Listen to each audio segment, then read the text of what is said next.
Hello, everybody. Gosh, I hope everything's working good. There's really no way I can test the sound here. Um, so I see lots of questions are going. Wow. I'm, first, there's my Amanda. One of my, thank you for staying up so late, Amanda. Anyways, lots of stuff that's been going on. I'm just in case you don't know, in the wintertime, I'm not, it's dangerous to study species in the wintertime. In the wintertime, especially in the north, the Pacific Northwest and stuff where there's snow, it's really hard for species to survive. If you chase a deer on a snowmobile one time, you could actually kill that deer, and that it won't be able to derive enough sustenance from nature to actually survive. That's how hard and how harsh it is. So I don't study Sasquatch in the wintertime. I even thought of I had one of my biologist colleagues telling me, if I found, let's say, for example, they live in a cave to stay warm, and they can't be walking around with their feet as they are. The snow would be too cold and damaging for them. So, let's go with the theory that, and it's just as a theory, that they live in caves in the winter. And I approached one of those caves and they have to move away. What if they have a young one or an old one? What if they have a baby or an elderly one that's having a hard time surviving? Just supplanting them from one spot to the next can do damage to them. So, anyways, long story short, uh, what's this going on? Todd is not telling anyone, but once he gets streaming dialed in, he's bringing actual Bigfoot on. Uh, I'm not bringing Bigfoot on. There's no Bigfoot. It's just me having a conversation. I don't think I could live stream with. I don't even know if I could put photographs and stuff up. You're gonna have to accept my apologies in advance because I'm just learning how to use this live stream. And my gosh, yesterday I just felt like I got a punch in the face. I went on for 2 minutes and I had like 50 people pop up, and it wasn't even planned. So, but today it's all planned. Thank you so much for all the people. It's just going like crazy here. All the people that are tuning in right now. Thank you so much for all my supporters.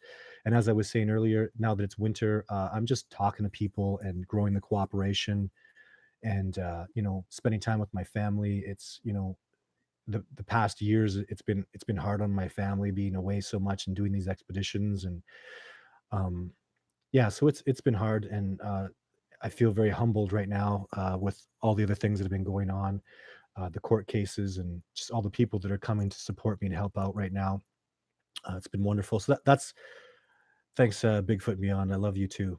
So anyways, that's what's going on right now. Right now I have a bunch of questions. People have been emailing them to me, and really, really good questions.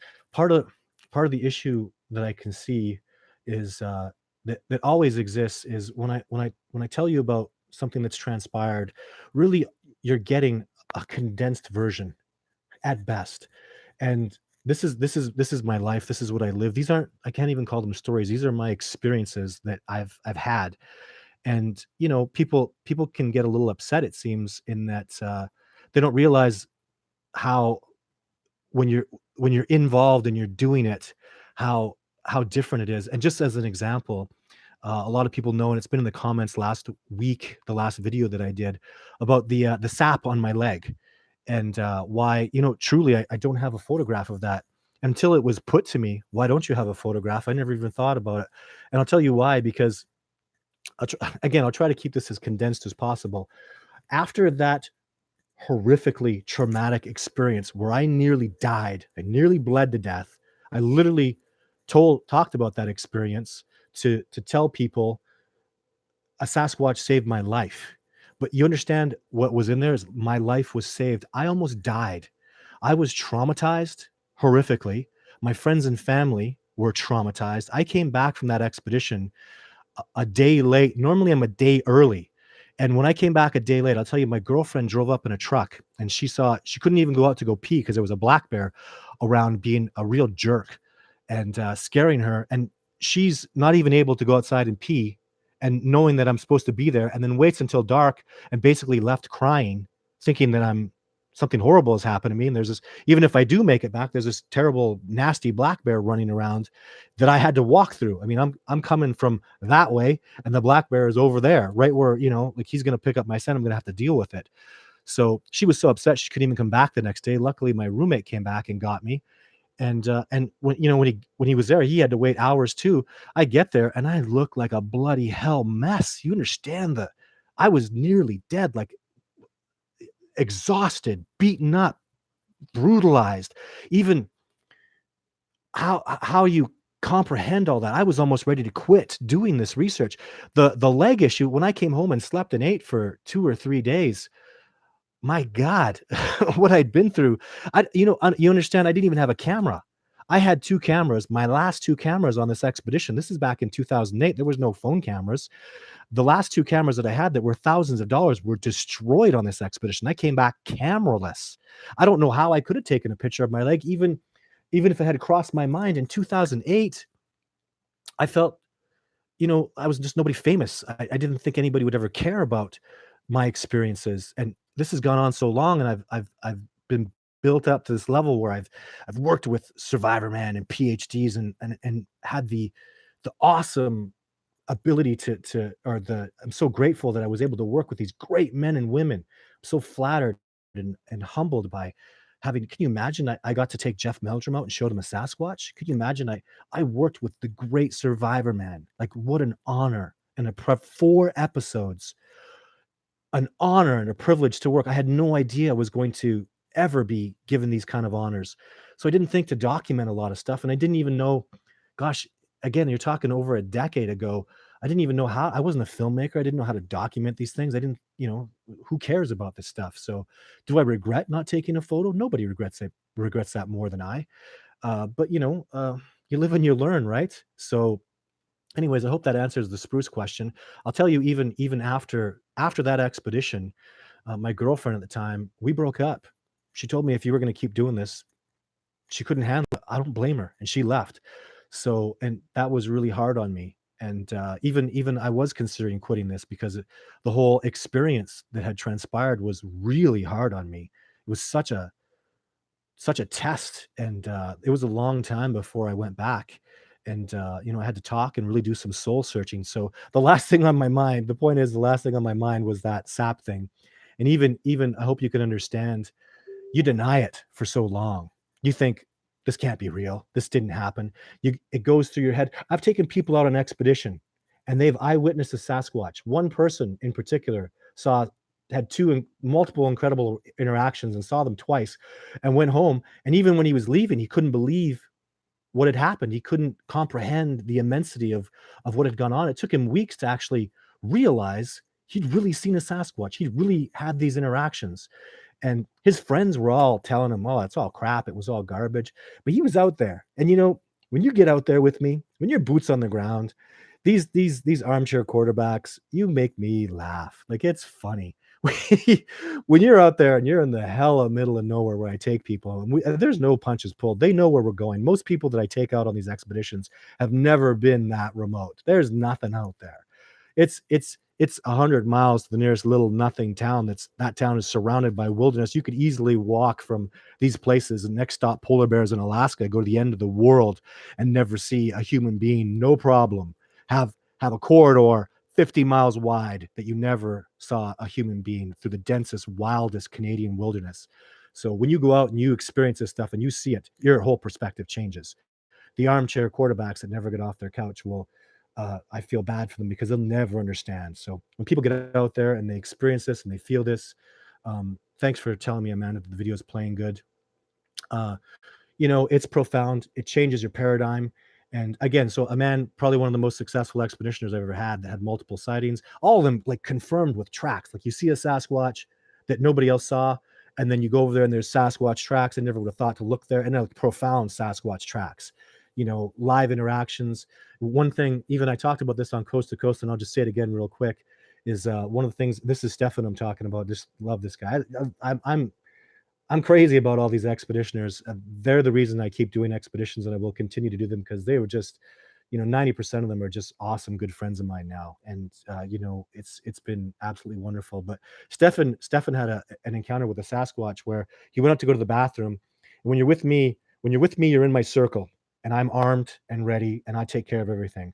But if you go off to the bathroom, you're out of my circle, and, mountain lions and bears become a real danger. So you take a loaded shotgun that's you touch the safety and it's boom, loaded, cocked. You touch that safety and you pull that trigger and there's a blast happening and multiple blast. Boom, boom. I show people how to use this. Stefan went out to go to the bathroom, shined the light in the face of a Sasquatch. It growled at him.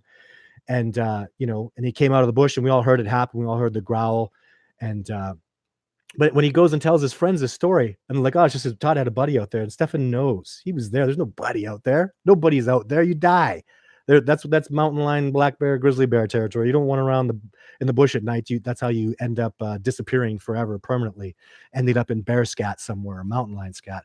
But anyways, when he tells people, and again they come back and say, oh, it's just a buddy. He goes, you know what?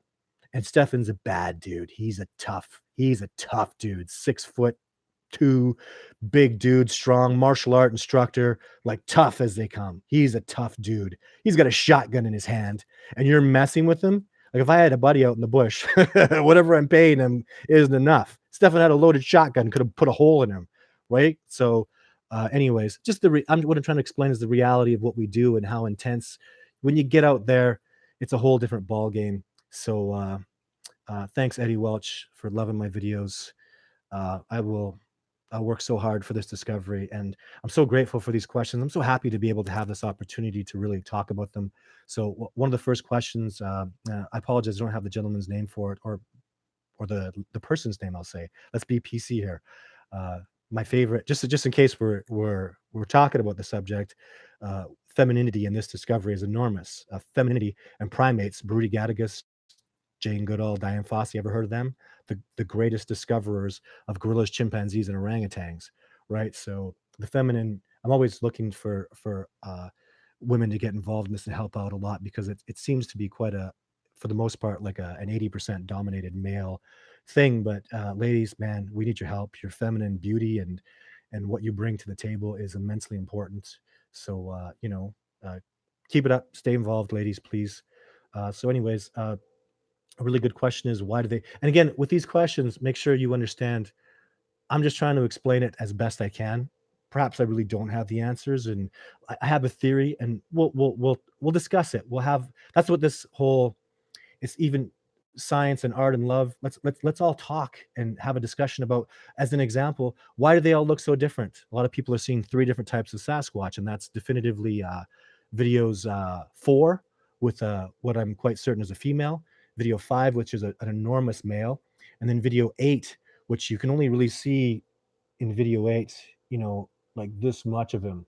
But video 8 is so profound because he's blinking really fast and he's looking down. And the first answer, and remember, because of Sasquatch, hey, Brandon from Sydney, the first answer is, because of Sasquatch, I became a filmmaker. The documentary Discovering Bigfoot is my documentary. I edited it. I did, I filmed it. I produced it. I directed it with my friends and family. My stepson became a cameraman. My father-in-law became a cameraman. My wife became a production manager. Everybody just came to work. It's a documentary. It's a real to life documentary, 100%. And I did that. I filmed it, and I learned about cameras. I had to. I studied them. I study everything. I'm not very special. There's nothing unique about me, really. I'm just a regular guy. I hope people understand that. I never said that I was unique or special, or I just work hard. One thing I can tell you is I work bloody hard. And, I learned how to use cameras because I studied and worked and devoted myself to that. Read the manuals, studied. I learned how to do post-production by reading and studying and working really, really hard. And that's what I do. So, anyways, I became really good with cameras. And one thing I've learned about cameras, you could talk to any camera expert, is lighting is immensely important. Immensely, enormously important. If you look in a movie, they have grips and lighting crews, and it's huge the way they do things. I mean, there's the director of photography works right beside the lighting people, and it's of immense importance. They even, in a movie, they have a thing they call a palette, where they maintain a certain color scheme just to keep the audience. It's just another way to move that beautiful art of a film forward and keep the audience enthralled with a color scheme and a color pattern that may change based on the mood. Anyways, when I'm out and doing Sasquatch research, I have no control over the light at all. I'll tell you, when I can finally get footage of a Sasquatch, when it finally comes to pass, when that miracle has happened, I just shut up and record. I just deal with it. Video 4 is a female in direct light. I uh I say female because my mentor and teacher, a native man who was just an incredible influence in my life, taught me how to track in a special way. Just a wonderful, wonderful mentor of mine that's passed away. Uh, Everything he said, I just listened. He was just so smart and he knew things. Often he didn't feel like he needed to explain himself, but I always thought the video 4, I thought it was a female at first, and then as soon as he saw that, I thought it was a male at first. As soon as he saw the footage, he said, "That's a female." He laughed at me. He goes, "Oh no, that's a female." And perhaps that's why she doesn't have as much facial hair. Perhaps that's why she doesn't have even a she doesn't seem to have much of a sagittal crest. And when in dealing with primatologists, so you look at Jake, he has a pronounced pointy head. We'll just say that for even the young kids out there that might not understand the science of it. But uh, he's a big male. And if you look at gorillas who are very linear in their look, quite exceptionally linear, but some females do have a pointy head and other ones don't. So, that might be the case with Sasquatch. But I think her color is dark brown for sure. Jake's color is dark brown. And then video 8, Sasquatch, which is at the end of my Discovering Bigfoot movie. If you haven't seen it, for God's sake, watch it. Figure out a way. Call me. Turn on Netflix. Let's do this. Watch the movie. It's pretty. I'm pretty proud of it. It's an amazing work of art that I'm immensely proud of. But anyways, Jake is dark brown, very similar color to the female. Even let's call her Jane. That's what we called her. So Jane, the she's a dark brown, but she's in direct sunlight. She looks even blonde at times. I even think that when people talk about a reddish looking Sasquatch, I don't think there is such a thing. I think they're just seeing the Sasquatch through bright sunlight that shines through on brown and makes it look red. So yeah, she's dark brown, maybe a little less dark brown than Jake. And then clearly, though, vividly, the video 8 Sasquatch, he seems very black. He's in the shadows. Again, I'm just filming what I can. And but I find the nose is the same, the mouths are the same, the spacing on the eyes. And what you haven't seen, in a lot of cases I have, is I've seen the bodies of these individuals, and their body shapes are the same. Their hands look the same. Their tracks are the same anatomy. So when you're talking about minuscule little lacks of similarity with facial hair and perhaps not a sagittal crest, and who knows how old that female was from video 4? I don't know. I don't know how big she was. I didn't go up there after. I couldn't go up there. If you want to know why, that's a whole other bloody question. That's a whole movie into itself. Um, and maybe that's what we'll segue into. That is, why haven't you filmed them walking away, Todd? This is so funny to me. This is hilarious because I know people don't know this because very few people have been around since the very beginning in 2006 when I started releasing video 2 and video 3. But when I released video 2 and video 3, it's Sasquatch standing up, and video 3 is a Sasquatch running away. And then people said, "Well, how come we don't have facial shots?" Honest to God, I swear to God, that was like one of the number one things people were complaining about. You don't have any facial shots. Then I got video 4, people got a little silent. Then I got video 5 with Jake, lots of facials, and then people started complaining, "How come you don't have the body shots?" And I go back to video 2 and 3. They're all body shots. But even let's elaborate on the question a little more. For each experience that I had, for each video that happened, each event is in its own. So I can't say I don't have them walking away because of this, because in video 2, the Sasquatch stood up and went back down, and he just stayed low under the rocks and disappeared. I never stopped filming. Never stopped filming that day. I just never saw him again. And you could watch me run around with the camera for 5 minutes, shaking it on the ground, and I could show you that blurry footage and you'll get sick from it. But I'm telling you, there's no more footage. That's it. So I didn't film video 2 walking away because I never saw him again. Video 3, I filmed him right to the end. I mean, you could watch that Sasquatch run up the mountain, do his little segue, and take off into the bush. I didn't chase after him. I didn't follow him any further. He disappeared into the deepest woods, and I knew that area. I was not going to see him again. Plus, I was never going to catch him. He's bolting. The last little section of video 3 that you see him running off into the bush and disappearing into the trees, he's gone. You're not going to catch him. He just ran faster than the fastest man in the world can run through the roughest terrain. Not going to catch him. So the answer to video 3 is I filmed as much as I could. Video 4, I got pulled out of my ghillie suit and, ripped away from filming by a Sasquatch. So again, it's a long, I could go into this for an hour talking about what happened in video 4. It's a lot. I intend to do another documentary just about the videos that I shot because each one of them is at least a 40-minute segment. It's enormous for what happened before and after for each one. But anyways, literally a Sasquatch reached in to my ghillie suit where I was hiding, and she actually, her head was popping up to film her. She ducked off because the male was coming back, and believe me, I would have continued filming. He just reached right in under my, I had like a ghillie cloak, not so much a suit at the time. It was a whole big piece of ghillie suit, I guess, and it was lined with lead foil for other reasons. But he reached right in and grabbed it and pulled my leg out. And I tell you, I was spinning and flopping around like a fish, and even tried to get footage of him. And by the time I turned around, all I saw was like a shaking tree. But so that's video 4. Video 5, Jake found me before I could get close to him, and I filmed Jake on, if you look at the footage, there's like 3 different times he came out of his day watcher spot and I was filming him. I was just lucky to get those shots. The big coup de grace I was waiting for at the end, and Jake just discovered me before the end, came out of his day watcher spot, bolted off, and I got up and chased him. Or not chased him, but I learned not to chase and run around a Sasquatch. I walked quickly behind him. And if you've ever had a camera, I had like a camera with one of those pro lenses that you always have to adjust the focus on. By the time I put that thing up to my eye and got the focus, my God, man, it's gone. Like what I saw with I didn't even try to put that camera up. I was lucky to catch a glimpse of him with my eyes. This is a giant primate that's super fast, bolting away from me in dense bush.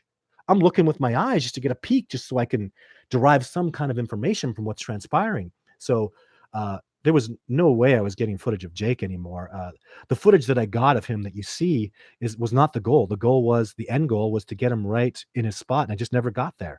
So you can look at it and say, in fact, all of video 5 are failures. That was not the goal. That was not the plan, and that's what's funny about most of what I do is you have all these planned, you attempt all this success and you have all these plans, they fail 90% of the time. And then I get success and people are like, oh, amazing, great work. And I'm just sitting there going, well, it was completely luck, that 10% planning and 90% luck, and the weather was right and everything just fell into place. And it was it's a matter of having been out there, spending hundreds of days and having that one day of success. So that's video 5. Video 6, why didn't I film him more? Well, the log knocked me out and I was on the ground in immense pain. And I didn't film him walking away because I just had my ass handed to me with an 80-pound log that took me out like, book. In case you didn't see that in video 6 in my movie, I was out cold. Video 7, the thermal Sasquatch. I mean, I filmed that as long as I could film that. I moved from one position to the other. He was gone, and that was it. I never had any interaction with that Sasquatch until video 8. And then in video 8, as you can see in the movie, my batteries were dead. I had like 6 batteries, and you have to keep your camera on. See, people will complain if you didn't have your camera on and ready, and then they complain when the battery runs out. It just seems like there's no winning. Do you think I'm going to walk around in the wilderness with 100 batteries in my pocket? I don't know. It doesn't seem reasonable to me. But anyways, when this was happening, I was filming like crazy, filming. Nothing was. They were there, and I could hear them, but I just couldn't get any shots of them. And when he did finally, what I saw in video 8 was there was a light spot, and I heard, whoop, and it got dark, and I was like, "Oh, that's it!" And I could see my camera's flashing, but zoom in, get that shot. And I zoomed in, and I got the shot, and then the camera died. And then I pulled that battery out. Literally, I just dropped that thing on the ground, shoved another dead battery in, and got a couple more seconds of footage. And that's it. There was no walking away from him, seeing them walking away. That was in. My batteries are dead. I put the cameras down on the ground that time, and I went up for me after that. I went and had some stuff happen up there. That's a whole other documentary with no cameras. And I do that a lot. I do that on expeditions. I find expeditioners like to go out without cameras. They just want to experience it. And I think that's really important. If you just walk around with cameras, you're really limiting yourself. And I like to spend a lot of time just being out there in the wilderness, loving nature, and not having my intent change with a camera being pointed at everything. And I hope you can understand how your energy is different when you have a camera. And it's not really as complicated as you think. I mean, if you think that you point a camera at something and your energy and your intent isn't changed, you don't understand. When I'm out there and I'm just in love with the wilderness and I'm enjoying it and I'm at peace and I'm lying there at peace and I have no cameras and no stresses and no concern about anything. I'm in my moment having my time. and a Sasquatch comes around, it's a beautiful thing. It's a wonderful experience. And the moment you don't you understand you're getting sneaky when you grab a camera? Do you understand that? Imagine this happening, because this has happened to me. A Sasquatch comes around and it's brilliant and he's interacting with you and he's happy that you're there and you're loving the wilderness and the moment and you're enjoying yourself. And then you go, "Where's the camera? It's over there. Gotta get the camera." You think my intent just didn't change? Do you understand? The camera, get the camera. I want to get a shot. You think he wants you to point a camera at him? No. Just even if he doesn't understand the concept of camera, which I don't even know that they do, the intent of me now, I'm sneaking to the camera. Nah, right? Really, you got to understand how your energy changes. And, anyways, so another really good question, though. I hope I answered that well. Um, let's see here. So we talked about the sap. Um, What do we got here? Am I worried? This is an awesome question, and I battle with this all the time. The danger of introducing Sasquatch to the world. Of course, it's dangerous. Of course, the reality of the species scares me. I tell you, it's I am reading it. LOL, Stonemason. Sorry. Should I be reading? Maybe I'll get to the comments in a minute. Just be patient with me, all. This is a really good question though about the discovery being dangerous to the species and introducing them to the world. Isn't that really scary? Yeah, it is. There's a lot of people that I really know and respect that think I'm doing a terrible thing by introducing them. Leave them alone is the best thing for them. It's a good argument. I'm probably 49% there. What's and I'm 40%, 49%, show them to the world and introduce this because I think the world needs this discovery. And I think they are going to be discovered soon enough. And I want to help uh, move this discovery forward. But the bottom line is I live my life with the truth. I never admire somebody more than a good, honest man. I love those old knights, the codes of the old knights where they talk about, you know, uh, live your life by telling the truth no matter what, even if it leads to your death. Always tell the truth. Man, I wish the world was more like that. I really do. But anyways, the truth is what I live for. The truth is this species exists, and the truth is we have to find a way to facilitate this discovery, which kind of segues me into another question that's really good here. Is isn't technology going to make the discovery anyways? Shouldn't we just be patient? Yeah, technology is going to make it. I would say in 20, 30 years, they're going to have mosquito-sized drones that are solar powered, filming in 12K that can just, send the signal back Wi-Fi, hundreds of miles probably. That's going to finish this discovery. I would think. I don't think anybody's going to deny the way technology is moving forward. We're going to make this discovery. Shouldn't I just be patient and let it sit by? And the answer is hell no. I want it now. I'm not going to sit around and wait for uh, someone else and up in some other way. I'm fighting for this now. Our planet's in dire straits right now. I tried to quit. I'm so passionate about this. Do they throw stuff? Absolutely. Just another question from the channel here, but I mean, it's good. Maybe I should sit back and be patient, just let it happen in 20 years. But no, I really maybe I don't know the answer, but I want this discovery done. And this is a question that was just posed to me today, and it's a good question. Are they more man or gorilla? More man. But anthropology is more to them, but they have a lot of similarities with gorillas. I just saw that in the questions there. But that's a really good question. Maybe I should just be patient. Maybe I should step back and stop, but I don't think so. And thank you for posing that question, whoever did it. A really smart question. The person that asked this question was like, "Isn't tech going to finish this?" No, he's right. Absolutely, technology is getting so cheap, and um, yeah. So, but I don't feel like I should be patient, and I don't just want to hope this discovery works out for the best. They are. Do they mimic? Oh my God, do they ever mimic? Oh my God, look at all these incredible questions. You guys are awesome. So have I had some crazy experiences here in Washington? Ooh, I love Washington. Man, I love Washington. My goodness, some stuff is happening in Washington even right now. Man, that's a great state. I'm sorry. I try not to be impartial, but whoa, Washington State, United USA.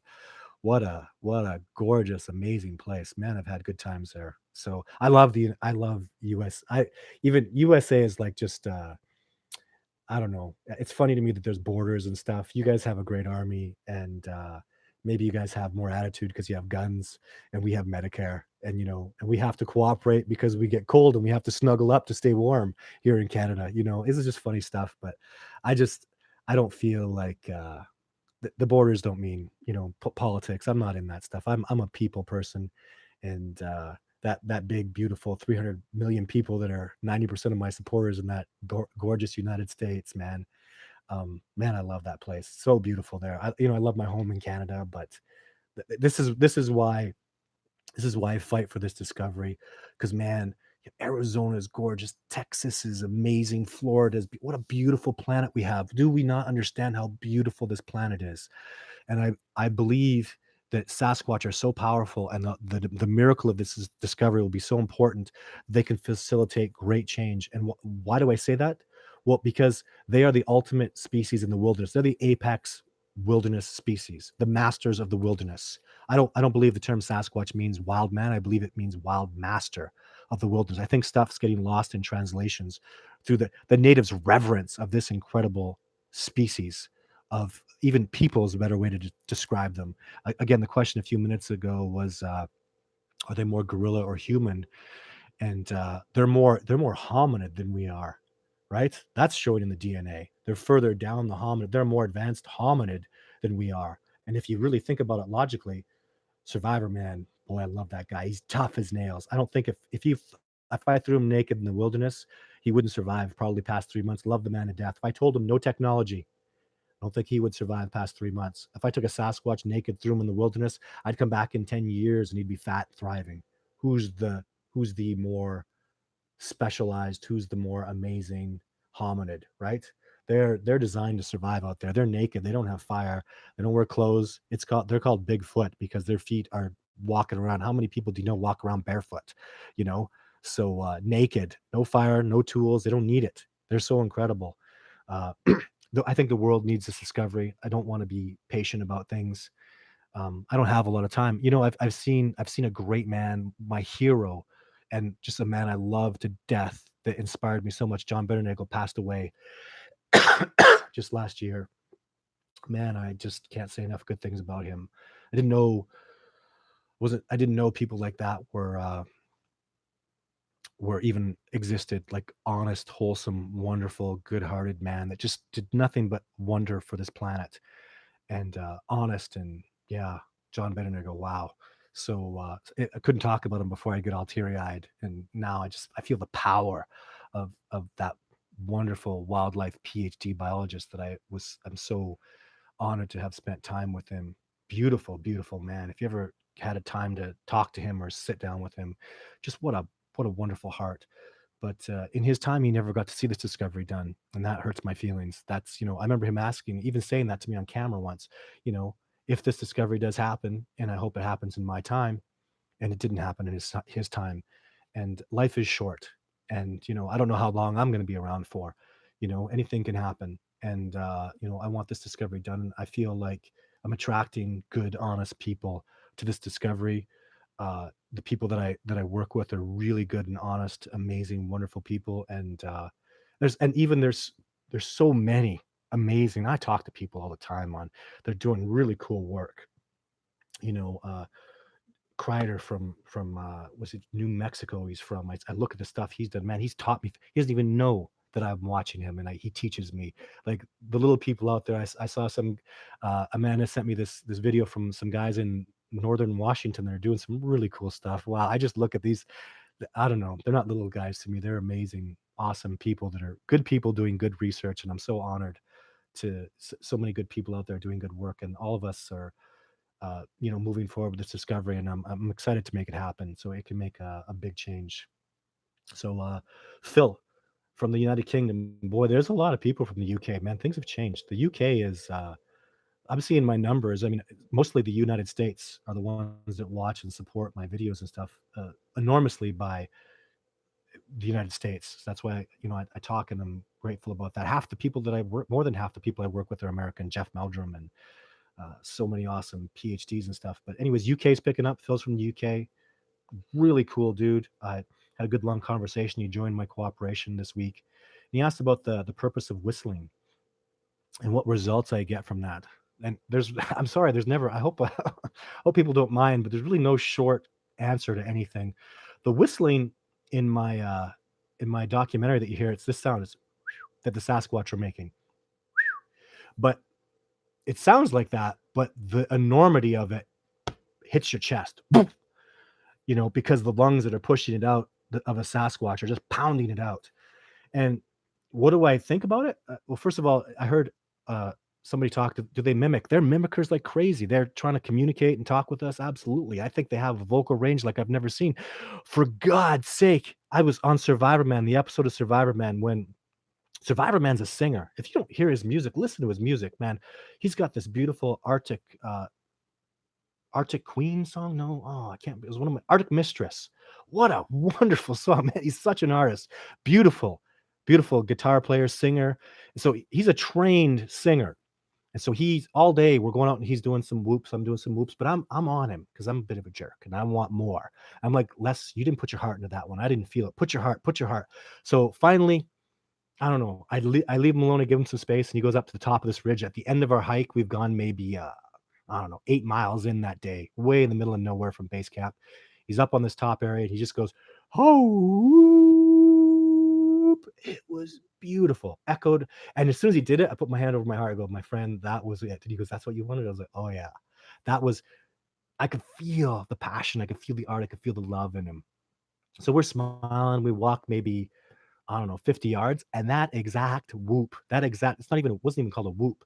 That exact beautiful call that he just invented. He invented that. He just went, "Hoo, woo, woo." There was all these beautiful tones.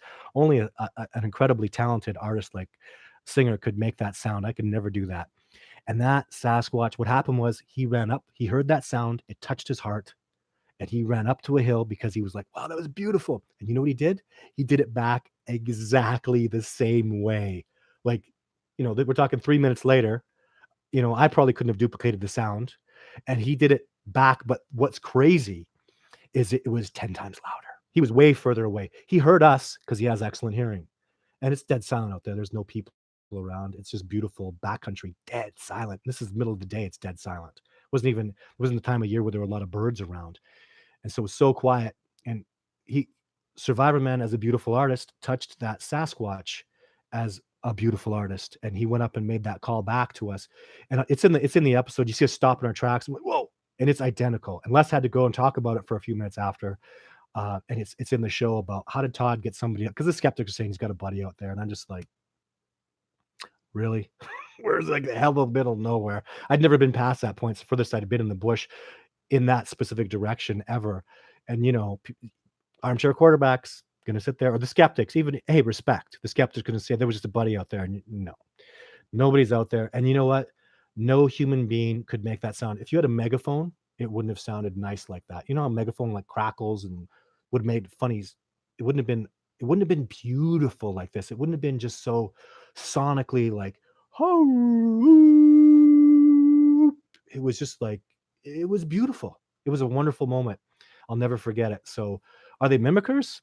Yeah, if they want to be. And I'd like to think, though, first and foremost, I try to see that I try to learn from them. I try to be a student. Sorry, I'm looking at people's things here about the babies. We'll get to that. But yeah, they're beautiful. They mimic. They teach. I'm a student of theirs. They're my teachers. If you don't understand that, I don't know. We just don't. We have so much to learn from them, and I don't feel we have really anything to offer them. To be honest, they're just so amazing and so wonderful, and that's why I made good segue into the babies thing. Have I seen babies? Not babies. I've seen young ones. I mean, I talked about a young one in the episode of Survivor Man where I'm talking about the little one that I'd seen.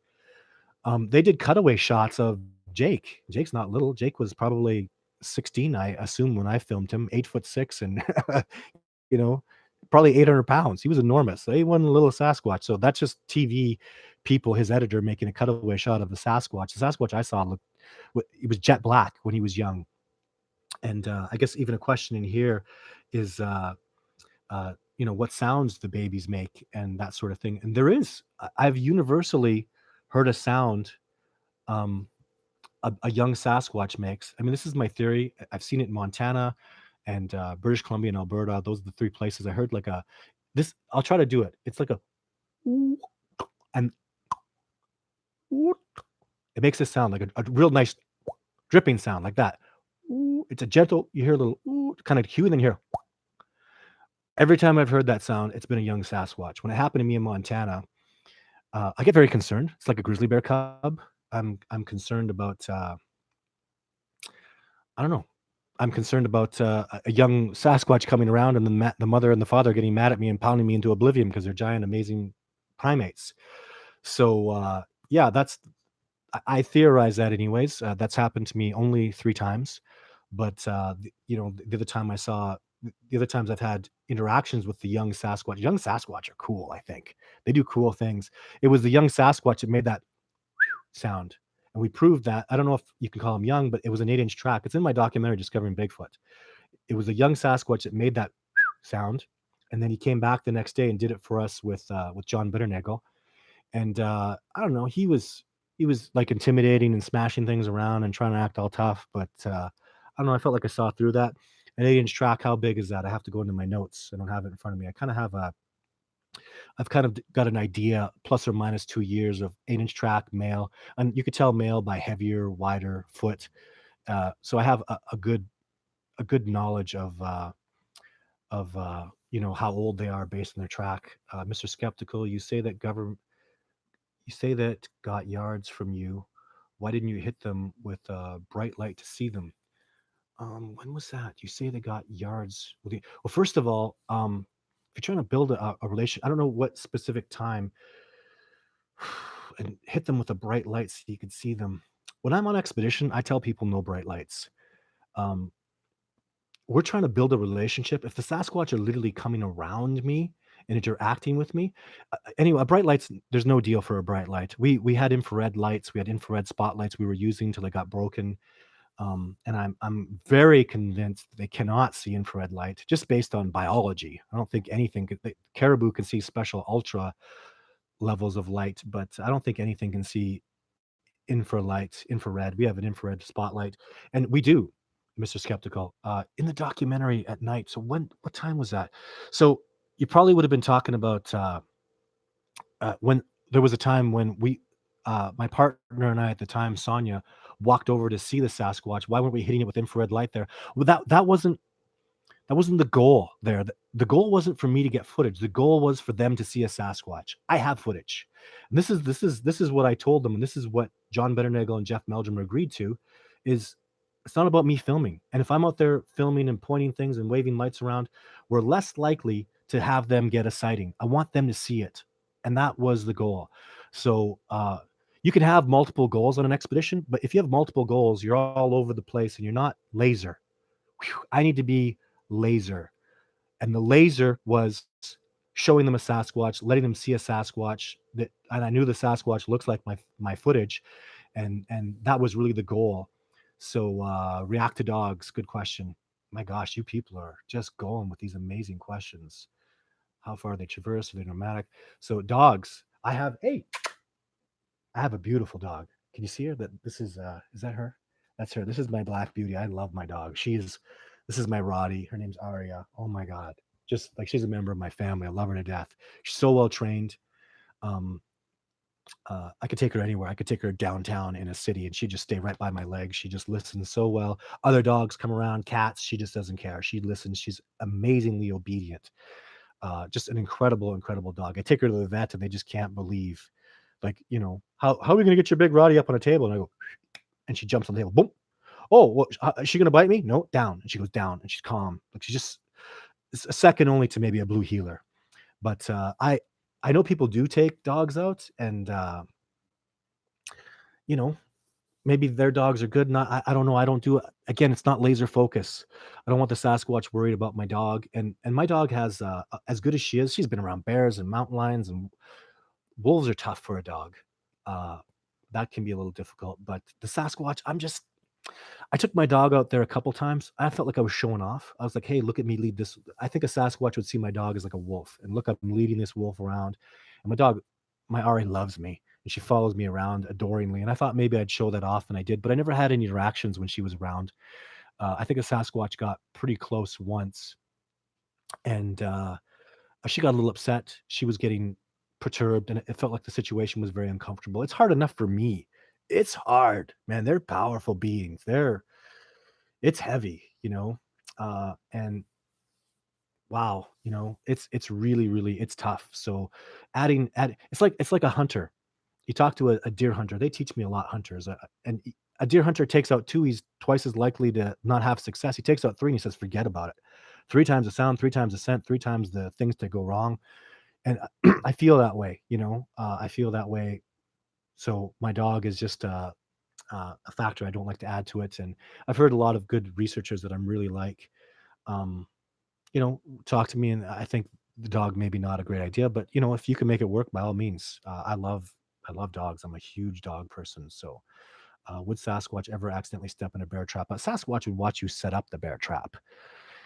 With primates, you're dealing with an intelligence. I work with some South African snipers that are colleagues of mine, and I'm not a sniper. I don't shoot guns, but the way you set up, the way you move in a ghillie suit, the way you evade, counter surveillance, survival, all that stuff. That's where we cooperate and we have a good time. I'm the tracking expert, and the we collaborate on movement and stuff like that. But anyways, he's taught me like things about baboons. Baboons, man, smart baboons. You take a fake gun out and a baboon's not scared. You take a real gun out and they run away.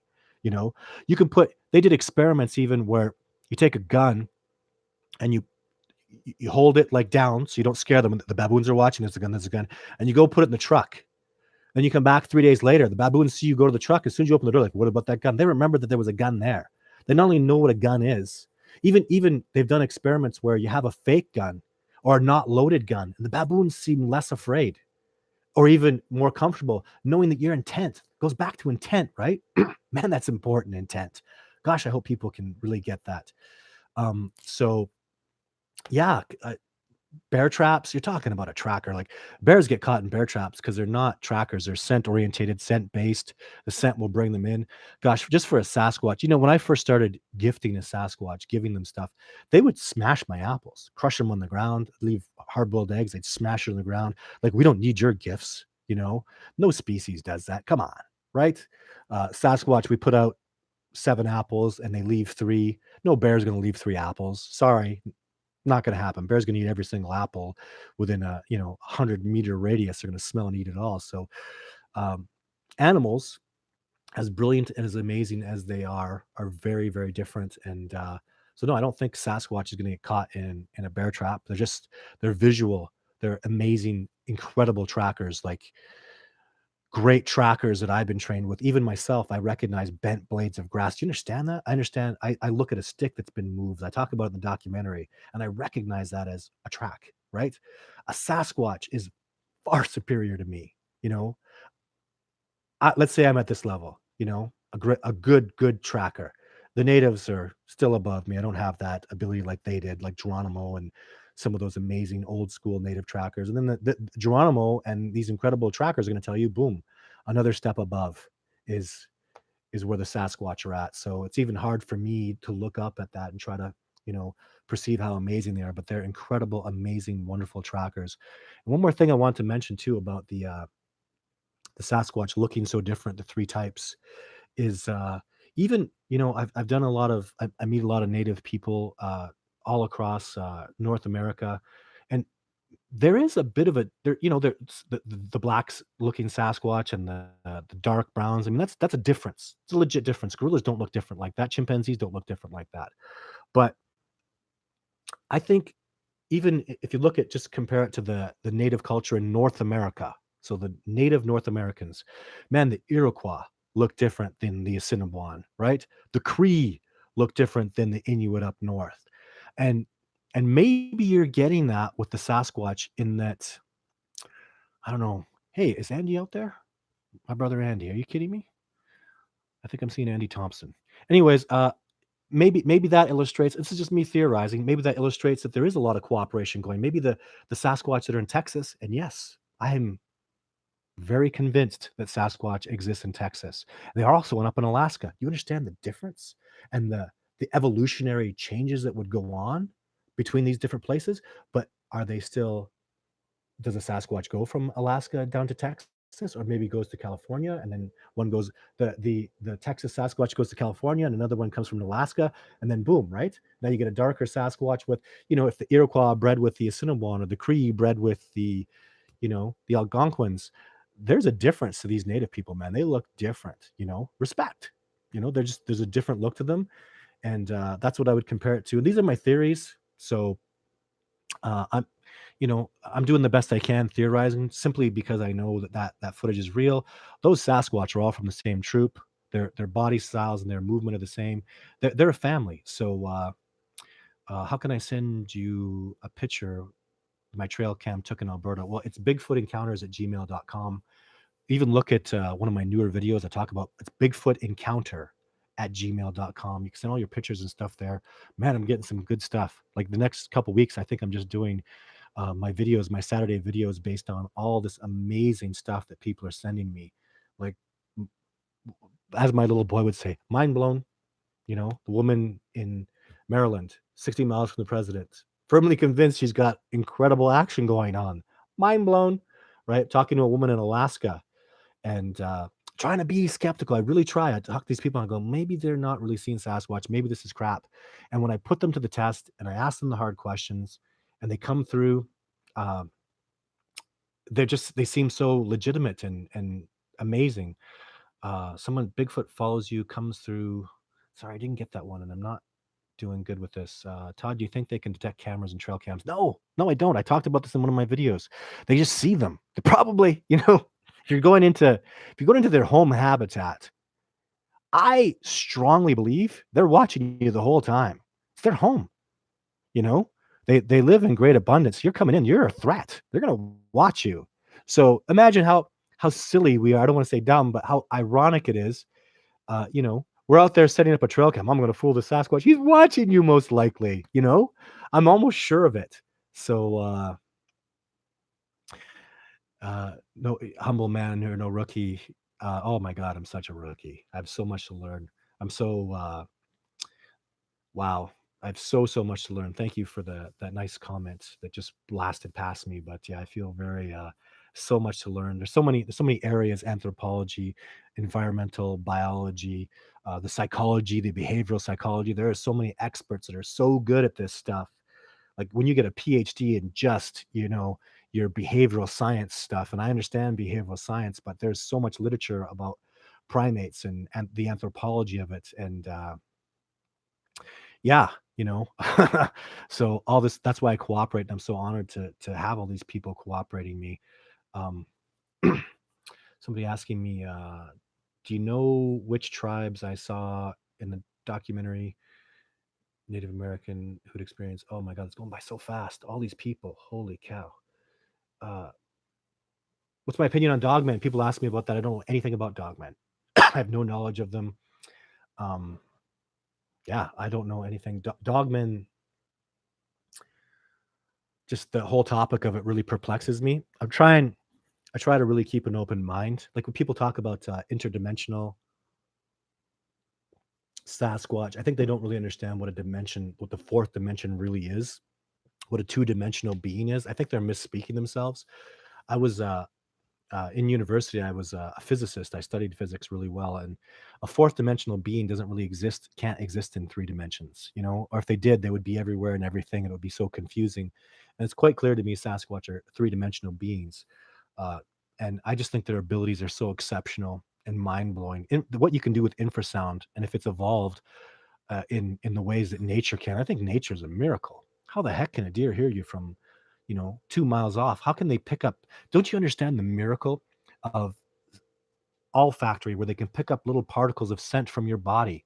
Do you understand the miracle of that? Now, can you imagine if Sasquatch are doing this with infrasound or some sort of extrasensory perception, which is really a science now? They study this stuff in psychology. It's not paranormal anymore. Extrasensory perception is a real science that's really being thoroughly studied and engaged. It could be as simple as that. They're just excellent, spectacular at that. And I think that's really part of the answer is, they're not, I disagree with, I could be wrong, but I disagree with their interdimensional travels of any kind. To me, you're talking about a real, organic, legitimate being that's just exceptional. And I've been fooled and schooled by them so many times. I mean, I'll keep talking about it in my Saturday shows. Just man, they school me. They're so smart. I've so many times I've put on my backpack and I'm ready to go. I'm gonna follow this Sasquatch to the end of the earth because there's a trackway, and I'm following it. I'm a tracker, and they just always school me. In the snow, they'll blow me away. They know where to go. They know areas to walk through where the wind's blowing and how to move out of there. And they're so good. Like it's really arrogant and to a fault of ignorance when I think I can out track my master trackers. Master trackers. They know all about tracks. They know all about how to evade. I think Sasquatch probably try to out track other Sasquatch. That would be a fun game to watch. The master versus the master, but not this kid. You know, when my teacher, who was the most incredible tracker I've ever seen, and I still cooperate with a young tracker who is in gifted in ways it's almost impossible the way he finds things. And he looks at me and he says, the Sasquatch are better. I won't track a Sasquatch. Why would I track them? They're just a whole other level above me. So yeah. But I think a couple more questions. So the baby one I got over. David Pilates, my gosh, I listened to some of the stuff he's done and it looks impressive. I may have been a little bit involved in one of the situations where it looked like something a Sasquatch may have gotten upset and maybe hurt somebody, but I don't. I let Jeff Meldrum do the tracks. He's a track expert, so I defer to his expertise. And David Pilates seems to have an area where it seems that he's really doing his homework. It seems that what he's saying is very profound, and thank you for his work. But I'm not. I go face to face with these guys. When you're face to face and you're barely, it's so hard to do this in the first place. It's so hard. They're hard on me. It's a terrifying thing. And some Sasquatch are individuals. Some of them will. I'm in the zoo, a zoo that I go and work with the primatologists. I'm behind the scenes where the gorillas, you can touch them, just their bars, and there's huge. You could touch them, and they could touch you. And gorillas are touching me. Like gorillas in the zoo are touching me. This is totally illegal. I probably shouldn't be doing it. So I'm there, and they're touching me, and all these cool things are going on. The primatologists are teaching me stuff. They're fans of mine. They know Sasquatch is real, and we're having this incredible interaction. And then my this monster silverback moves off, and I'm like, oh wow. And the next little female comes over, and I go to reach for her, and the primatologist grabs me by the shoulders and rips me into the ground. No! And I'm like, what did you just do? What's the matter with you? She'll rip your arm off and beat you to death with it. I've been touching all the gorillas. Who's that little one? Oh, she's from the wild. She doesn't like people. She was reaching for you to literally, not even exaggerate. She'll tear your arm off, that little gorilla, so powerful, and she will smash you with it. She hates you. And I didn't even know. I had no idea. So back to the David Pilates thing. They're gorillas, they're dogs that'll bite you and attack you, and some that are nice and friendly. It's just, and when you're talking about a highly intelligent primate like Sasquatch, my God, it's going to be serious differences. So, you know, I don't know. I respect and admire his work, but I have to be nose to nose and face to face with these guys, and it's hard enough as it is. And I don't. If even when I take people out, you talk to the expeditioners, I tell them the day that a big male comes around, starts smashing things, and tells us to go home, we're going home.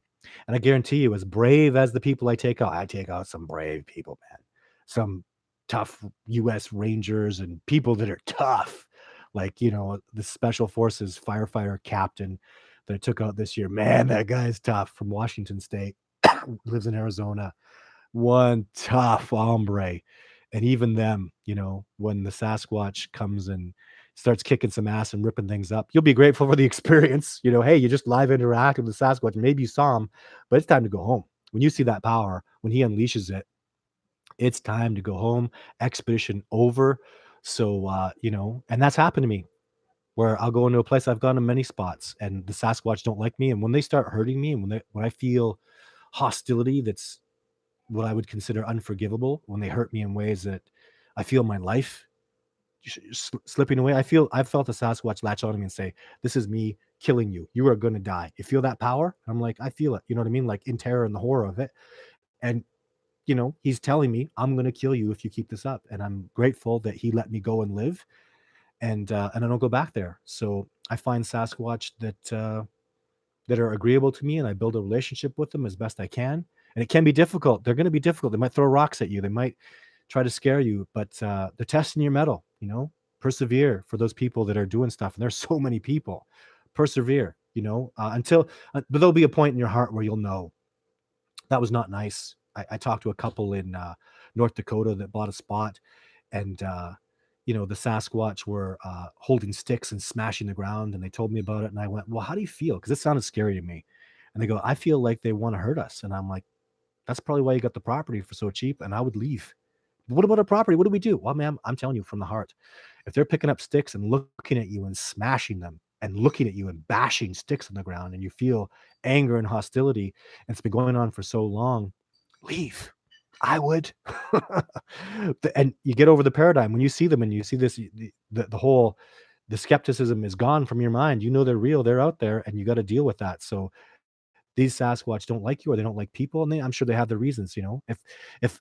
If I was a Sasquatch and he shot my son, I'd kill people for the rest of my life, probably. And a lot of people are going to understand that. And even if it took a shot at my son or did something to harm my son, I would probably hate people. And so maybe they have the right to in some levels. Some people are crazy. I don't have to tell anybody else that. So I'll pick up a couple more questions down here. Yeah, a lady with it was a family, like a husband and a wife, and yeah, they did have children. So that was, can we coexist? We do coexist. We do. And they're trying to communicate with us. The tree breaks are long trails are for us. They're not for Sasquatch. I don't think a Sasquatch knows how ignorant we are. I mean, for God's sake, people, try to duplicate a tree break. There's no power. This year I took out this incredible, awesome construction worker who had worked with wood his whole life. And we experimented and experimented. If a tree is that thick, all the trees out here, and we see trees that are 4, 5, 6 inches in diameter, snapped clean. A gorilla couldn't do that. I'm sorry. And even the ones that you look at, ones that are just simply 3 inches and broken up tall, I can't do that. I can do that with a little twig. And even experiment with the twig. Take a twig and hold it wide and break it, and you'll see there'll be trailers and it'll look different. If you take a twig like this and you snap it clean, that's what the Sasquatch are doing. And when you see all these tree breaks and the Sasquatch, they're going, "You're not getting it." I made 10 of those. Did you think that happened naturally? They're all pointed at the trail. It's clearly not snow load. Like, I don't think the Sasquatch realize how. I was just talking to a gentleman from Ohio yesterday about that. He's like, "We had these 2 tree breaks." I'm like, "Go duplicate them." And that's it. It's a Sasquatch. The way a biologist will tick off there's a bear when he sees bear tracks. When you see a tree break and it can't be duplicated, I mean, you would literally need a machine. Why the hell would somebody need a freaking machine, take a machine out and fake tree breaks? This doesn't make any sense to me. So, and it's just not happening. And a machine would leave marks and stuff. I don't know. It's really strong evidence. And if you could substantiate it with things being thrown at you and tracks on the ground, and yeah, killing Bigfoot should be against the law. Well, yeah, there are people, and my God, I could never. A lot of people tell me to go do that and shoot one, and wow, the death and the war that would start with this, and I would lose if I ever tried to shoot if I shot a Sasquatch, they would. This is what happens when I go out. If I went out into my research area, and the only way I think you can really have success, you can't find rogue males running around. Of course they exist. Of course rogue females are, but they're running around. They don't have any. You can't repeatedly get them in the same spot. They're rogue. That means they move from spot to spot, maybe looking for a new home. So it's almost impossible. That's a needle in 50 haystacks to find a rogue Sasquatch by itself. So I find troops and family groups. Go shoot one. No, I'll tell you, they love their dad. I'll tell you, Jake, boy, he loves his daddy. If you shot his dad, you would die. He would kill you. And the things that I've seen them do, they could seize me up with infrasound. I've been on the ground, when I'm hit hard with infrasound, I could just move my eyes around like that. And infrasound is real, people. It's legit. I've been knocked unconscious by gorillas working with primatologists in the zoo, and the primatologists go, my wife and I were right there, knocked unconscious, shook, woken up. What happened? Oh, the gorilla hit you with infrasound. It's a fact. It's real. It exists. I'm completely unable to quantify it. I saw Iron Man, like I think it's Iron Man 2. They put those things in their ears. They knock this whole militia unconscious. They're talking about infrasound technology, and that stuff is real. It's legit. And Sasquatch are masters of it. And you take these guys on. And why? Why go to war? I had a really good friend, a close colleague that forced me to really consider that. And at the end, it's just like, you know, why go to war? Oh, well, we'll put on bulletproof vests and helmets. Well, that's not going to work when your head gets ripped off your shoulder, or they throw a 10-pound boulder and it takes your head right off, and no helmet's going to help. You have body armor on. These guys will throw boulders at you. Body armor, you're dead. Like, you're not talking about bullets being flung at you. This is big power, and they'll come out of nowhere and show you misdirection. I mean, can't you got to see that in my documentary, and every interaction I have with them, I see they're there, and the one that's here is not the one he's making sounds, but these guys over here behind you, and over, maybe there's 10, I don't know. I mean, I gotta I really, they're amazing, and highly intelligent, and they're devoted to one another. They're so close, and you know so why go? I don't know, it would break my heart to go do that. So, but morally, no. And just even logically deductive, you'd have to kill the whole troop, and I would fight against that. I would go fight on their side. Don't go to What did they ever do? Amazing, brilliant, wonderful creatures that are probably very rare. I mean, to think there are 30,000 of them is incredible. And how many human beings are on this continent alone, right? Hundreds of millions of us. And it's not okay to go shoot one of us. You go to jail for that, and rightly so. And going and destroying a beautiful family that's done no damage. Do they sleep in caves?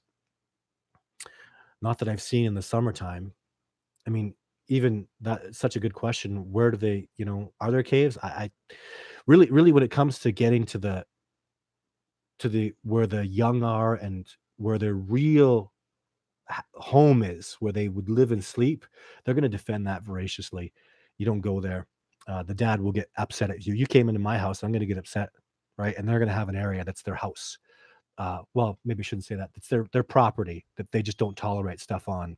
So going going into their home spot. If you had a cave that was a Sasquatch, man, you better stay away from that. That's a that's a big problem. Give them some space, right? So when I go to sleep at night, um, I kind of want them to leave me alone. Honestly, I mean, we were having trouble with that on my first year's expedition with public people. The Sasquatch were coming around the tent at night, clearly coming around the tent and grinding and making sounds outside, like stepping nice and slow. And we didn't like it. And how ironic is that? We're out there for Sasquatch. It's all about Sasquatch, and yet when we're in the tent, like by the time you get out of your sleeping bag, and then you go over to the tent door and open the tent, gone. Right? He's totally gone. So, we'd hear them coming around, and then we started putting up cams around the outside of it. We really tried. And this year when I went out, we went out with a solid trailer, and I had the plan of putting cameras all up around in 360 degrees, and then they didn't come around this year. So I don't know. It's hard. Chocolate, great peace offering. I don't like to sugar and stuff like that. When you think about what a Sasquatch eats, like if you eat wild berries, there's like no sugar in that. So I don't like to give them stuff that's just not like. I found apples were great because I mean apples are sugary, but it's like a real indigenous kind of thing that would grow here in North America. And chocolate, I just don't want to. You're not supposed to give chocolate to dogs, right? So who knows about Sasquatch's digestive tract? So you're supposed to. I would never even ask a primatologist, can I give a gorilla a chocolate? The answer is just probably strongly no. And doing that's like no. I just even a great question. And this is really important, and I would like to talk about this for a second. If you are gifting them, when I go see the gorillas, they put a mask on me because my illness will kill them if I have any kind of illness. So it's really important that you got to keep, if you're going to put apples up, make sure you're not making them sick, man. A cold will kill them, annihilate them, eradicate them. So, be careful about that stuff. Really take caution in it. It's something that I'm going to work out and focus on a lot more. It's just really important to me that I don't damage them and hurt them. And, so be careful about that. Make sure the fruit or the gifts that you give them are clean and they're not going to get sick from it, because gorillas and chimpanzees are so close to us in so many ways. Like, you give them a cold, they get sick from it, and they can die from that stuff because they don't have the immune system that we do, because we were born and raised. My little boy was sick so much growing up. Like, and one of those colds hits a Sasquatch, who knows what can happen to them, right? So if you're giving gifts with a good heart, make sure that you really worked. If you're sick, don't do it. Clean the apples. Um, I don't know the dangers in it, but just really keep that in mind. It's something I'm going to think about a lot. Um, so sugar, are they eating out of dumpsters? I sure hope not. Organic, yeah, organic apples, Maggie. Thank you. Organic, keep them clean. Even I put them up with, again, my intention and my heart matters. Yeah, and locally grown is wonderful. So here in the Pacific Northwest where I live, in Canada and the US, I mean, they grow apples indigenously out here. So, I give them those, make it clean. And I try to give it with love. Even in my mind, I don't know if it's just me, I do this, but to know that this incredible giant primate is going to take this apple off the tree and eat it and nourish his body with it. And I imagine that happening as I put it up there. And I use my left hand, it's my hard hand, and I put it up there with intention of nourishing and giving them goodness, and then they take it. Wow, I don't know what to say, how that just makes me feel. So do I think they're cannibalistic? Whew, man. Whew, no idea, and certainly I hope not. Grizzly bears are terribly cannibalistic. That's one thing I really don't like about them. I've seen them do horrible cannibalistic things, killing offspring and stuff. And here, let's do something painful. Let's talk about something a little painful. Inficide or infanticide. Gorillas do it. Did you know that when a new gorilla takes over a troop, he kills all the babies? And I'll tell you, gorilla mothers love their babies. You should watch some videos, man. The love and the nurture, they just love their some gorilla mothers, it's even been documented. When a new gorilla takes over a troop, this one female gorilla ran away to keep her baby safe because she knew the male would kill it. Lions do this, infanticide. So are the Sasquatch going to do that? Because I'm quite convinced that Sasquatch fight over troops for dominance. So is infanticide a reality? I sure hope not. Infanticide is very painful to my heart. I saw footage of a lion taking over a troop and then killing all the cubs. And man, that just took me a long time to get over that. I'm not violence and stuff like that just hurts me. Do they bury their own? Yeah, I don't know. There's more research is required. I hope people don't mind. Please accept my apologies, but once in a while, I'm just going to say I really don't know. It's a question I'm pursuing. Um, do they do something with their dead? I think very likely they do. I'm strongly convinced of that, even based on the minuscule circumstantial evidence I've had from witnesses and stuff. Like in Oregon, apparently there were caves that had Sasquatch skulls and stuff with them. But the people I was working with, really good people, like a police officer and a wildlife officer, couldn't even get near the area. The Sasquatch would there was confrontations and stuff that were very almost violent. So do I wood knock? Oh, this is a good question. Let me tell you something about wood knocking. Even kind of a rule in the wilderness. You might have heard this before. Like if you're missing, or if you have a gun and you shoot it once, the beings in the area, the sentient intelligent beings, which are going to be Sasquatch and people, the Native Americans, whatever, they'll know where you are approximately. If you shoot twice, they know precisely where you are. So I'll wood knock once to let them know that I'm in an area. I'll wood knock twice. When I wood knock twice, I'm letting them know precisely where I am. It's almost a game. Maybe not a game I play, but it's kind of a fun thing to do. You would knock once, even they almost always would knock once to me, not twice, because they don't want me to know precisely where they are. So when I'm kind of playing that little fun, cat and mouse thing where I'm definitively the mouse, I'll would knock once and play and try to make myself entertaining to them. But would knock twice, cool, and would knock three times. What do I say about that? Would knock three times, don't would knock three times. It's just I think they're going to think you crazy, and people that are out there just wood knocking like, bark, bark, bark, bark. The Sasquatch probably going to walk up to you, grab the stick out of your hand, and throw it on the ground and go, "Stop! I heard you after the second time." And I just go by this based on the rules of the wilderness that the natives have taught me. I think a lot of what the natives know have been taught to them by the masters. Sorry, not sorry.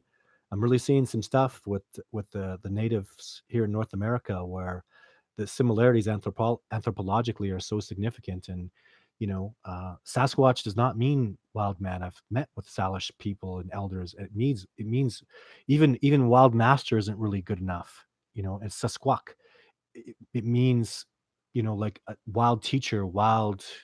There's so much more, and things get lost in translation. I hope you can understand that. Dramatically lost in translation. It's very difficult. I learned a brand new term for Sasquatch called Winchester-Tunga. Beautiful term. It's in the Cree in northern Alberta.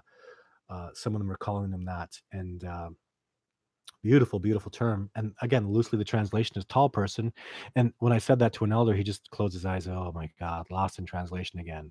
You know, it doesn't so much mean tall. It means like enormous, amazing person is, the reverence is there. So, yeah, knock once or, knock twice, let them know. If you're coming into a Sasquatch area, it's appropriate to knock twice. You're letting them know precisely where you are. See, these things are important because they need to know that you are not going to be twitchy. Don't be, if you hear a Sasquatch sound, don't do that. They don't like twitchy. Nobody likes twitchy. When you're trying to build a relationship with something, with a new being, you don't want it to be wishy-washy. You don't want it to, you want it to have some predictability. You want it to integrity. Does that make sense? They want to know that you're not going to flip out and lose it. So if you're twitchy, what's that? If you're doing that, that's not good. So if you're having that problem, if you're scared like that, you should probably leave because it's just a bad situation, right?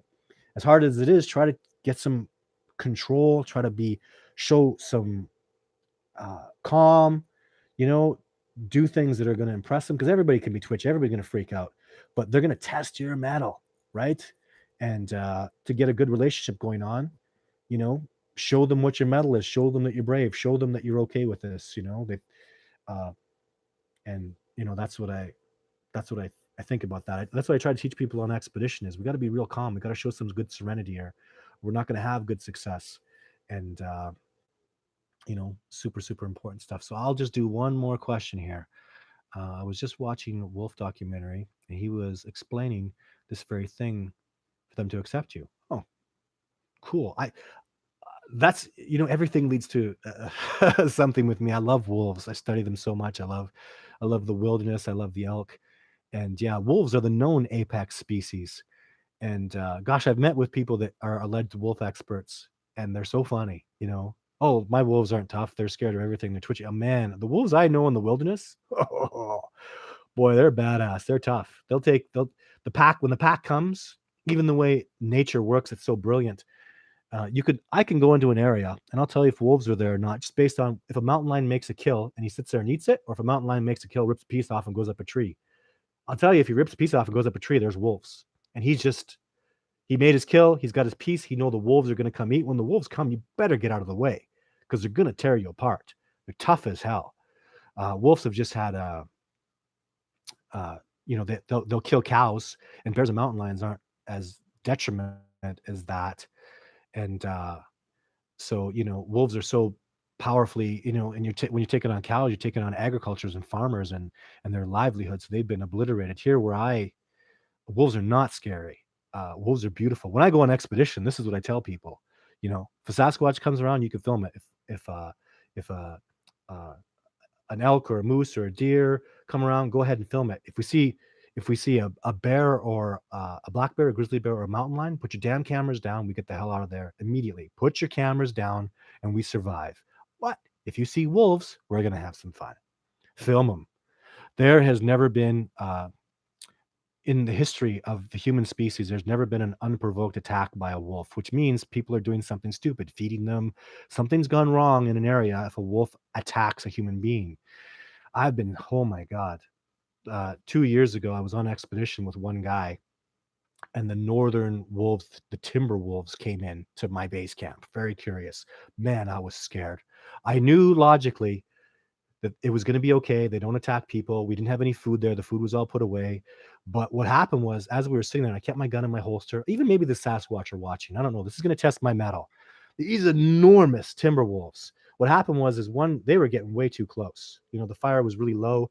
They were 5 yards away. One got 5 yards. And what happened was, the dominant male in the group didn't like the other guy getting closer. So they started a fight. These two wolves went up. And now this is like 7 yards away from these enormous timber wolves. They're fighting and going all over the place. And the guy I'm with is like, take the gun out, take the gun out. And I promised in my heart I wouldn't, because I know that they don't hurt people, and that all those wolf movies are horse crap. never happened in recorded history that they attack and kill people. It just doesn't happen. Even I feel safer when the wolves are around. I don't have to worry about the bears and the mountain lions because they're the apex species. The wolves will chase off the bears and the mountain lions. If I get wolves coming around me at night, although it's scary and they howl, you got to be logical. You got to know what you know, right? It's really important that yeah, you follow, you know what you know. And maybe I'll be the first person in history to get attacked unprovoked by a wolf, but I don't think so. I love the wolves and they're beautiful and amazing. Don't be afraid of the wolves. They're a gorgeous, wonderful species that are terribly misunderstood. Those movies, I'm actually kind of offended. I love Liam Neeson, but that movie with the wolves where they're killing him and stuff, people are like, hey, you gonna watch that? No, it's not true, man. It's just it's even the grizzly bears and the those kind of movies are I don't like that kind of stuff. Um, I don't know. So that's just how I feel about it. I said I would only do one more question. And are they half human? Uh, gosh, let's check the DNA. When we get more answers from the DNA, we'll find out if they're how much human they are. I certainly hope that I feel like there is human in the DNA. It's kind of a fact, and I've accepted it. I have a medical doctor who got his initial degree in genetics before he became an MD, and he's been talking to me about the DNA that's out there that's in Zoo Bank, and he brought the whole paper on one expedition, and we had a lot of time to go over it. So happy and grateful for that. And I mean, I trust him. He's a good man, and like I trust Jeff Meldrum about tracks, like I trust John Bitternagel about what he's taught me in Survivor Man, and I feel the DNA is real and legit. That shows on the female mitochondria side. There's my girl. He's a pretty girl. Yeah. On the female mitochondria side, there is human DNA. So lots of stuff to do. Lots. You know what, y'all? It's been an hour and 20 minutes. So I'm speechless. Like, thank you so much. Wolves eat my animal friends. Ugh, you're right. But you know what you got to watch, Larry? This wonderful, incredible doc. I'm gonna post it on my my Facebook page. If you look it up on YouTube, I think it's called the 14 Wolves. You punch that in 14 Wolves, and it's the 14 Wolves of Yellowstone National Park. Man, that's and I'm so connected to that because in Nordegg, it's just outside of Jasper National Park. The 14 wolves came from there. I got to take out a wonderful woman this year who's I just love her to death, Marissa. She's wonderful, really passionate about the wolves. She didn't get to see them, but she got the tracks and the feel for them and saw the pack and how they move with their young. So tracks are a story, and we got to do that story of the wolves. And those were the brothers and sisters of the 14 they brought to Yellowstone. Wolves are a keystone species. Please watch that 14 wolves thing. If you're not on my Facebook thing, just look it up. It's beautiful, amazing. I think Nat Geo did it. Uh, the importance of nature surviving in its appropriate ecosystem there, and just simply know there's bears and mountain lions and elk and deer and bison, all these things in Yellowstone. What a beautiful place, but the wolves were all gone. And just in short, even what they don't talk about in the documentary, which is kind of maybe the first important thing, is when nothing's chased, wolves will chase the deer and the elk endlessly, chase them, chase them, chase them, especially out of the fields and stuff. And elk and deer are actually dangerous to themselves because they'll defecate by the creek where they drink. And you think that constantly defecating over years and years in one spot where you're drinking, it's not healthy, right? The wolves make them move. The wolves make sure that doesn't happen.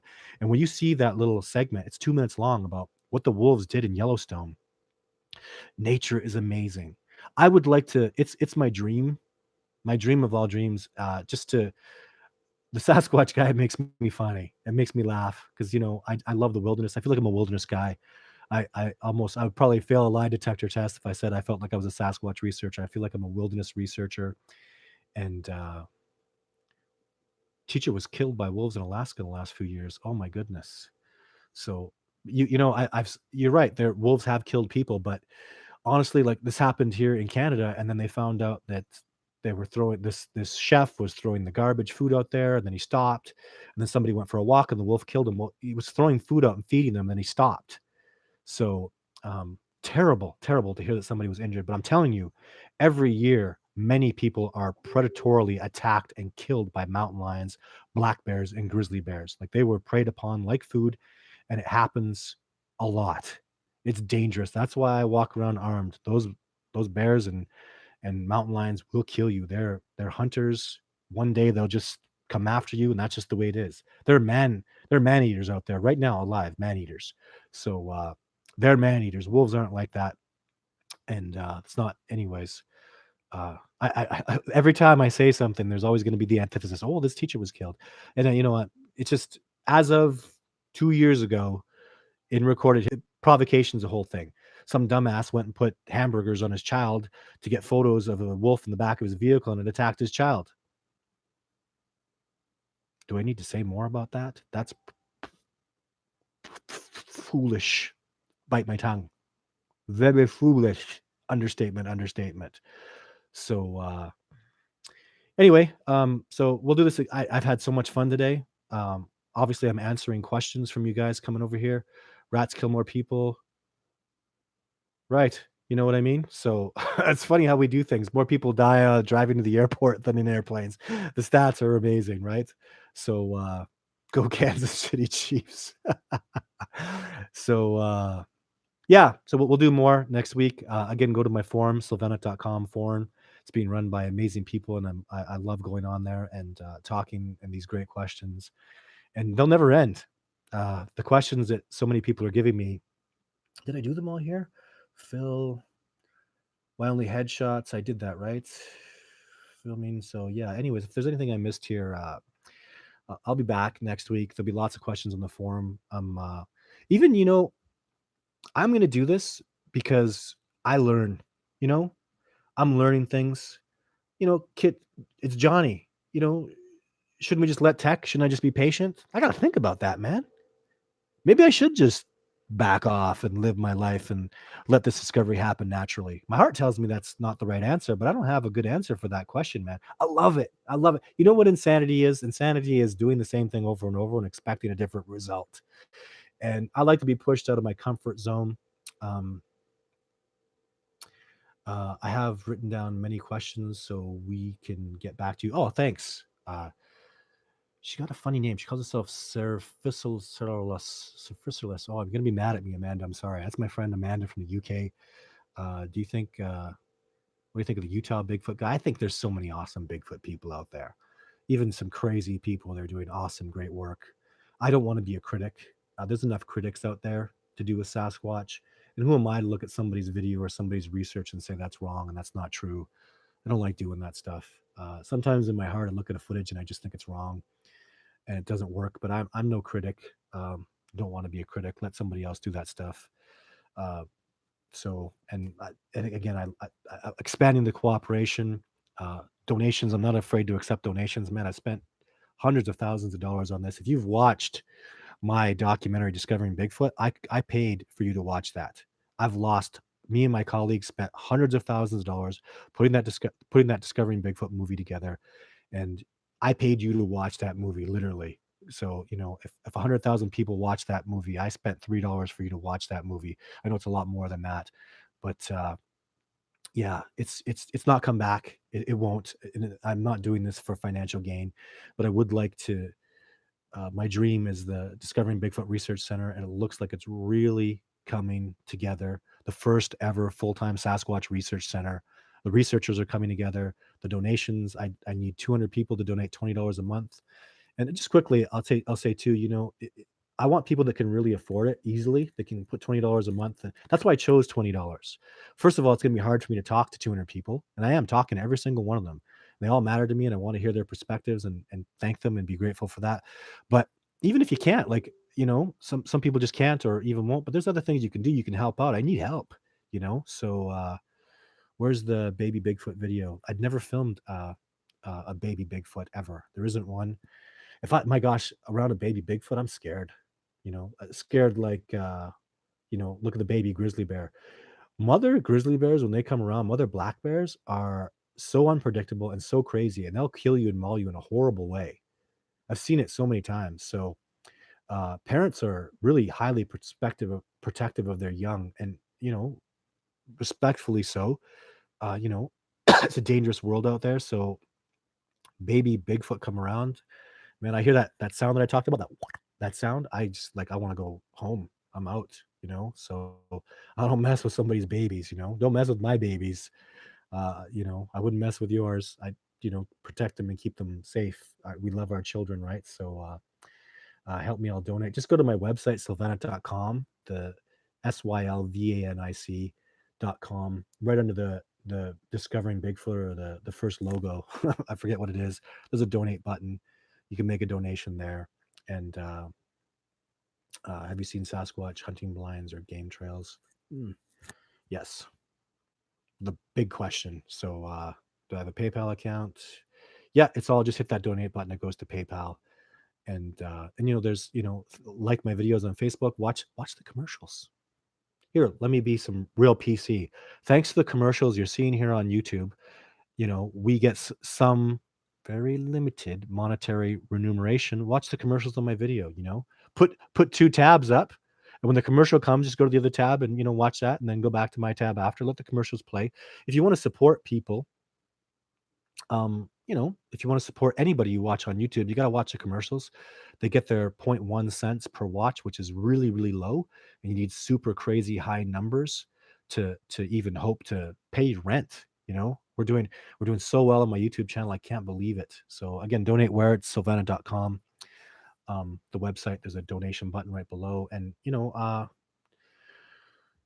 if you can do the $20 a month, I'm going to call you. I'm going to ask, talk to you, and I'll answer some questions one-on-one. I usually spend like an hour or two talking to, man, Phil yesterday, who asked the question today. He was so interesting. What a wonderful, that UK. I just taught everybody. So, yeah. And, please accept my apology if I've offended or hurt somebody's, feelings. Uh, like even Thinker Thunker. I know he did somebody just said that, what about Thinker Thunker? I wish him peace and happiness, and he does some really great work, and forgiveness for anything I felt that he did against me. Just please forgiveness, and I apologize. In a moment, maybe I can get. I get pretty protective of my stuff. I risk my life for my stuff, my videos and my footage, and when someone comes along and lies about it, I'm not saying anybody did, but when people do, they lie and make up false stories and say deceitful, stupid things. It hurts my feelings, and because I risk my life for those things. I love my family. I love my life. I want to be old. I love this beautiful planet. I want to grow old and be a wise old man. And I risk that when I do these videos and fight for this discovery. So stop lying about Thinker Thunker.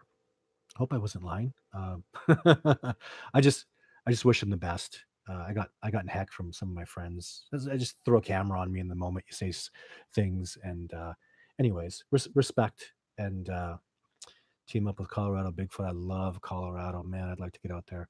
I'll just say this one more thing too. With the donations, what is really likely to happen, is when I become a researcher and I have that, it's $4,000 a month times 20. It's not rocket science. $4,000. I'll probably get 35 of that after all the money's taken, and I can survive and live on that. Where I can even go to Maryland, to Colorado, to Washington, and talk to these people and do videos and put them up. Only because of the cooperation, YouTube isn't giving it up for that. So and more Survivor, man. I would love that. Les Stroud is now and forever my hero. Go watch his stuff. He's an amazing, amazing man. So but I'm gonna say goodnight to everybody. It's been 1 hour and 30 minutes. Let's do 90 minutes next week. I hope everybody had fun. I sure did. Again, much gratitude for pushing me. I'm not afraid to be pushed. I love the hard questions. I'm not going to shun away from it. So I did watch the whole video of Thinker Thunker. And anyways, you know what? I just apologize, right? I apologize. I'm sorry. So please forgive. We all make mistakes, and I wish him the best, and I wish all of you the best. I'm gonna make mistakes. I'm gonna stumble along the way. Please have some forgiveness for me, because I'm learning as best I can. There's no people have this this Todd standing thing, and man, I'm just learning. I'm just no mastery here. I'm just a student. I just want to learn.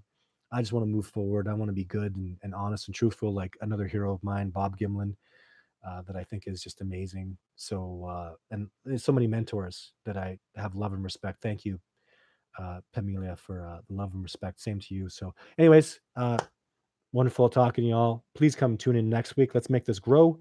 It's been so fun. Oh, we have like 400 people on here and 284 likes. That's so cool. So, and if you're watching this video, it's going to be. I like the time, unless you can convince me otherwise. 7 p.m. Mountain. I live in the mountains, or 6 p.m. Pacific, 9 p.m. Eastern. I cater to the United States of America. They're my number one group and my number one group of followers. So from the East Coast to the West, I think that's a really great time. And y'all have a great night. Peace, love, respect. Let's try to get along and cooperate as best we can and move this discovery forward. So this is Todd standing, tuning out till next week. Thank you very much.